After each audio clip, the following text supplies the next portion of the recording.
Hello साथियों, आप सभी का स्वागत है आपके अपने YouTube चैनल साल्ट इंस्टीट्यूट में। तो आज फ्रेंड्स, मैं आज इस वीडियो के माध्यम से आपके लिए एक नई जानकारी लेकर आया हूं।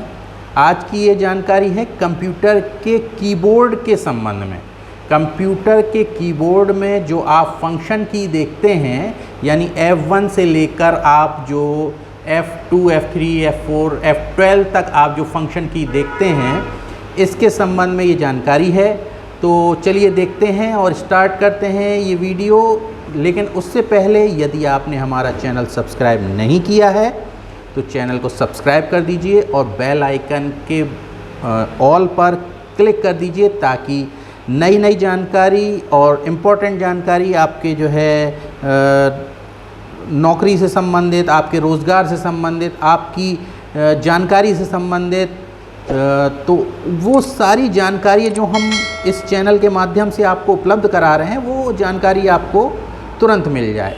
तो आप सब्सक्राइब करके बेल आइकन के ऑल पर क्लिक कर दीजिए। तो चलिए चलते हैं और देखते हैं कि फंक्शन की एक्चुअली कीबोर्ड में क्या होती हैं। तो ये कीबोर्ड देखिए सबसे इम्पॉर्टेंट डिवाइस है। पहले तो कीबोर्ड आपको समझ लेना चाहिए कि कीबोर्ड जो है एक ऐसा इनपुट डिवाइस है जिसके द्वारा डाटा आपको इनपुट कराना ही कराना है। यानी आपको कोई लेटर टाइप करना है, आपको फाइल का नाम रखना है, आपको फोल्डर का नाम रखना है, ठीक है। तो आपको कीबोर्ड ये एक इम्पॉर्टेंट डिवाइस है। जिस तरीके से माउस एक इम्पॉर्टेंट डिवाइस है, बिना इसके काम नहीं हो सकता, उसी तरीके से कीबोर्ड भी कंप्यूटर का एक इम्पॉर्टेंट भाग है। तो इसी संबंध में आपको पूरा कीबोर्ड में फंक्शन की समझ लेनी चाहिए कि ये फंक्शन की क्यों लगी होती हैं और इनके काम क्या होते हैं, नॉर्मली काम क्या होते हैं। तो सबसे पहले समझते हैं आपकी F1 फंक्शन की।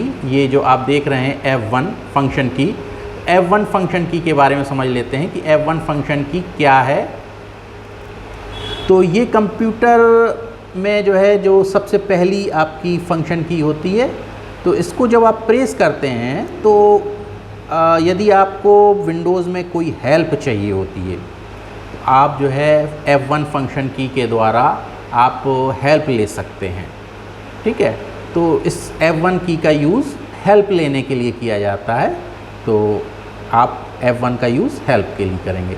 अब चलते हैं F2 की तरफ, F2 फंक्शन की तरफ। F2 फंक्शन की, तो F2 फंक्शन की जो होती है उसकी का इस्तेमाल फाइल या फोल्डर जो विंडोज़ में आपके रखे हुए हैं, तो आप सिलेक्ट करेंगे उसको, एक सिंगल क्लिक करके सिलेक्ट करेंगे और जो है उसके बाद F2 की दबाएंगे। तो उसके द्वारा आपको फाइल का नाम या फोल्डर का नाम बदलने का ऑप्शन आ जाएगा। आप दूसरा कोई नाम रख सकते हैं।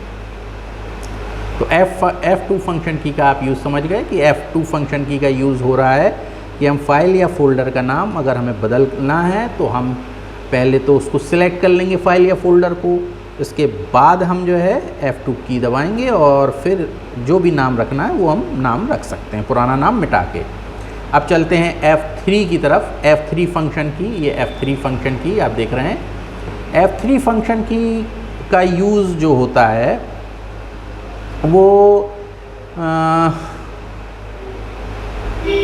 आपके सर्च के काम में आता है। यानी विंडोज़ में यदि आपको कोई सर्च कराना है तो आप F3 फंक्शन का यूज़ कर सकते हैं। F3 फंक्शन के द्वारा आप सर्चिंग विंडोज़ में करा सकते हैं।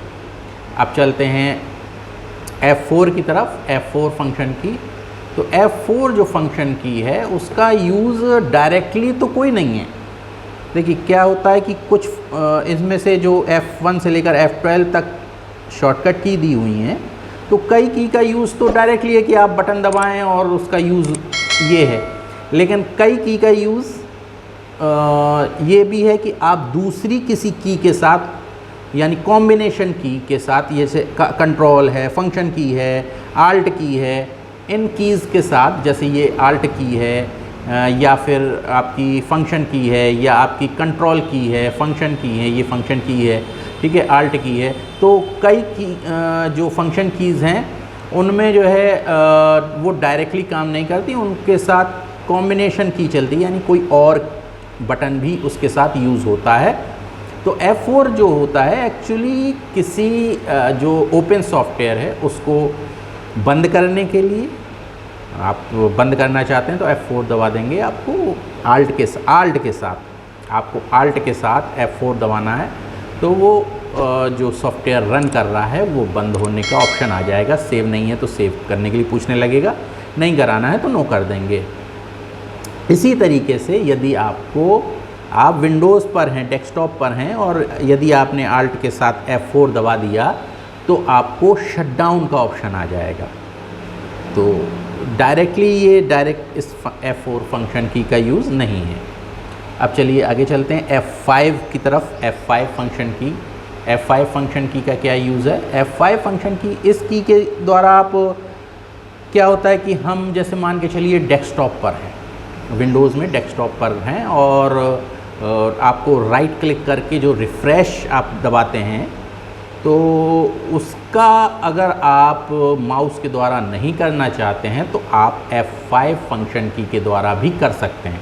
यानी आप F5 फंक्शन की दबाएंगे तो आपका जो डेस्कटॉप है, विंडोज़ है, वो रिफ़्रेश हो जाएगा। ठीक है, तो F5 फंक्शन की का आपने यूज़ समझ लिया, रिफ़्रेश के लिए आप यूज़ कर सकते हैं।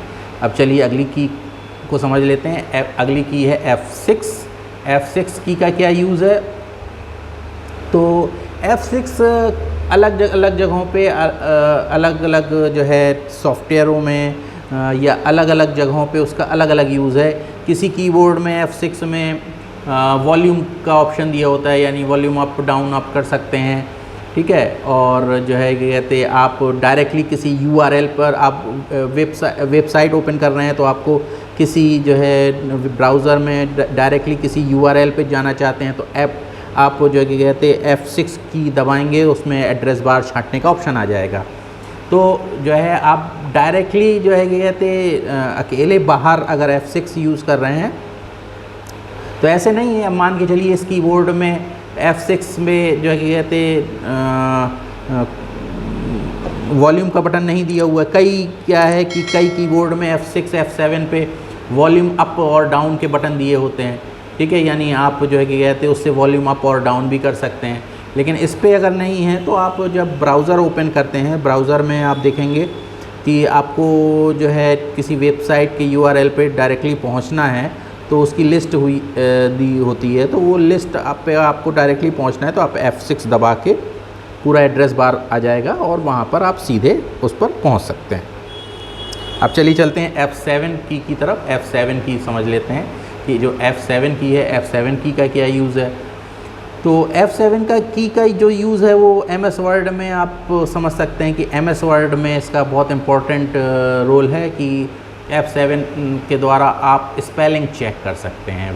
तो माइक्रोसॉफ्ट वर्ड यदि आप यूज़ कर रहे हैं तो F7 का यूज़ करके आप स्पेल चेक का ऑप्शन खुल के आ जाता है, आप स्पेल चेक कर सकते हैं।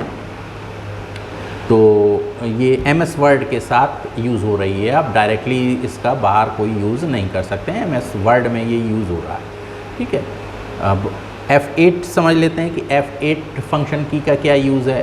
तो F8 जो फंक्शन की है, तो F8 एक्चुअली विंडोज़ में डायरेक्टली इसका कोई यूज़ नहीं है। आप यदि सेफ मोड का यूज़ करना चाहते हैं, विंडोज़ के सेफ मोड का यूज़ करना चाहते हैं, तो आप डॉस मोड में पहले जाइए और जो है कि कहते जब हम विंडोज़ को रीबूट करते हैं तो हम F8 जब आप पावर ऑन करें या फिर आप विंडोज़ को रीस्टार्ट करें तो आप F8 दबाकर आप जो है सेफ मोड पर विंडोज़ को ओपन कर सकते हैं। तो F8 का यूज़ आप विंडोज़ में आप देखेंगे डायरेक्टली आप ओपन विंडोज़ में डायरेक्टली यूज़ नहीं कर सकते। ठीक है, तो डायरेक्टली F8 का कोई यूज़ विंडोज़ में नहीं है। आप जो है कि कहते जब विंडोज़ ओपन हो रही हो, जब आप कंप्यूटर स्टार्ट करें या कंप्यूटर को रीस्टार्ट किया, खुला है, आप रीस्टार्ट करें, तो आप विंडोज़ ओपन होने से पहले आप F8 लगातार प्रेस करते रहेंगे। तो क्या होगा कि आपके पास ऑप्शन खुल के आ जाएगा कि आप सेफ मोड में जाना चाहते हैं तो सेफ मोड पे, या कमांड प्रॉम्प्ट पे जाना चाहते हैं कमांड प्रॉम्प्ट पे आप जा सकते हैं डायरेक्टली। अब चलिए समझते हैं F9 की का। तो F9 की क्या है। F9 का की का यूज़ आप डायरेक्टली विंडोज़ में यहाँ भी नहीं है। F9 का यूज़ आप विंडोज़ में डायरेक्टली नहीं है, आप जो है इसको MS वर्ड में यूज़ कर सकते हैं। MS वर्ड में भी डायरेक्टली यूज़ नहीं है।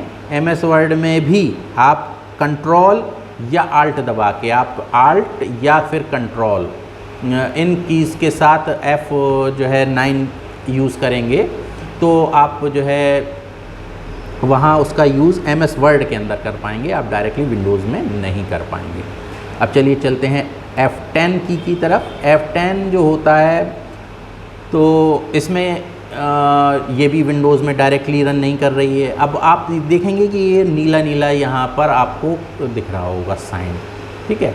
तो एक्चुअली जो है कि कहते हैं ये बैकवर्ड जाने के लिए, यदि आप कोई वीडियो प्ले कराए हैं तो आपको बैक जाना है। तो देखिए कीबोर्ड बनाने वाले जो कंपनीज़ रहती हैं वो अपने हिसाब से जो है उस पर डिज़ाइन कर देती हैं कि किसी में जो है यहाँ पे ब्राइटनेस बढ़ाने का दिया रहता है। तो इसमें जैसे इस कीबोर्ड में जो है ये कीबोर्ड आपका डेल का कीबोर्ड है, तो इस कीबोर्ड में जो F10 की दी है उसमें जो है कि कहते बैक जाने के लिए, आपको कोई वीडियो प्ले हो रही है और आपको बैक जाना है तो आप F10 की को दबाकर बैक जा सकते हैं, ठीक है।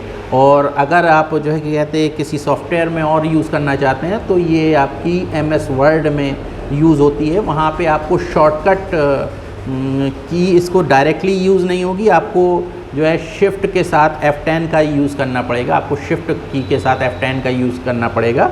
तो जो विंडोज़ माइक्रोसॉफ्ट वर्ड में शॉर्टकट यूज़ हो रहे हैं उनकी पूरी लिस्ट आपको दिखा देगा, ठीक है।